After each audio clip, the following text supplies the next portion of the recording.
Welcome back to Trading Hour. Well, as promised, we are shifting focus now to the cement sector. In its latest report, ICRA says growth in cement volumes will moderate to 4 to 5% on a year-on-year basis in FY25 on the basis of slower than expected ramp-up in construction activity. Earlier in June, ICRA had forecast a growth of 7 to 8%. They also add that pickup in infrastructure spending will drive cement volume growth in H2 of FY25, and pressure on realization will dampen operating margins of cement companies by 130 to 180 basis points. Ashish Modani, Senior Vice President and Group Head of Corporate Ratings at ICRA, joins us now to discuss more on this. Good afternoon, and thank you so much for joining us now. Ashish, first up, H1, any way you look at it, was very weak as far as cement was concerned. H2, do you expect a significantly better pickup? Yeah, hi, good morning. Yeah, we are expecting a very healthy pickup in second half of the current fiscal. So in ICRA's view, the likely improvement in farm cash flows backed by healthy monsoon and a upbeat kharif output and healthy reservoir level are expected to boost the rural consumption in second half of FY25. So that will drive the cement demand for the rural housing segment. And also, if government has to meet this 11.1 lakh crore capital outlay target, then significant ramp up is also required in the infrastructure activity in second half, which will drive growth. So we are pretty upbeat that things will sequentially improve, while quarter one and quarter two were weak because of slower than expected ramp up in the construction activity. But we are building our hope on quarter three and quarter four on both on the infrastructure side and on the rural segment to drive the growth. So Ashish, H1 volume growth was 2%. For H2, what is your volume estimate? Around 7 to 8%. 7 to 8%. And therefore, on an aggregate basis for the full year, we should be at 4 to 5%. But Right. tell us, in the month of July, when you came out with your forecast of 7 to 8%, what was priced in? Because we know that typically elections do slow down, the construction. I mean, it has a, sort of an impact. Was it just monsoon which caused this sudden shift in your assessment of growth? No, so basically what we were expecting is the ramp up post-election, because you have model code of conduct in place and there are certain challenges in the overall activity, and it actually slows down. So quarter one was expected to remain weak only, but in quarter two we were expecting a very healthy ramp up in the infrastructure activity. So that has not materialized ideally how it should have been.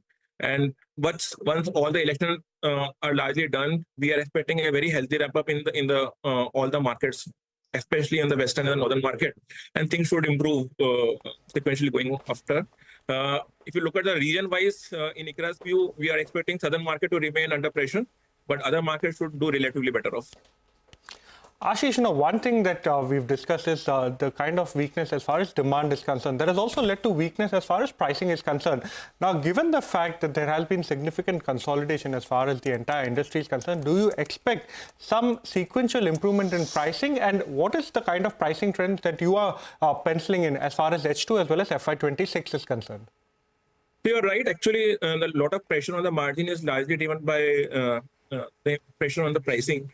What has come as to savior is the overall input cost has also come down. So the overall impact is not that severe how it could have been. But sequentially in the last few months, we are seeing a pricing going up in all the major markets, be it in the western region, in the northern region and eastern region.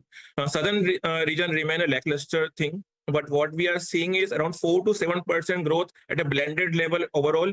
We are seeing in the last few months, especially in September and October. So that will sequentially improve. Is it still able to match the last year number? The answer is no. It will still remain year on year lower than the last year number, but sequentially things are improving. And that's what industry participants are also saying, that quarter three will be better than in terms of pricing. And but again, if you look at the overall geography mix, southern market, we are not seeing that kind of pricing increase. So definitely the performance will vary across the region in India. Okay, so 330 rupees per bag was the approximate pricing in H1, right? Right. Have we, give us the number for Q3, Q4 across the various geographies, and have we started seeing price hikes already? Yeah, we are already seeing the price hikes already. And the price hikes ranges in the range of 7 to 14, 15 rupees. That has already happened. In certain pockets, certain companies have taken a slightly larger price hike. But again, I'm telling you, we are talking about a blended level here. The price hike again varies across region. So the price hike is much better off in the western region, in the northern region, also in the eastern region. But when we talk about the price hike in the southern region, they are largely flattish. So what you are talking about is the largely the blended level. But if you look at the pricing across region, they show a different trend. Okay, thank you so much, Ashish, for joining us and giving us a sense of cement. At least for FY25, it appears as the demand remains quite subdued. But time now for a short break. We'll get you more on the markets on the other side. And we'll also be joined by the Money Control Pro team to discuss about their new portfolio launch. Stay tuned.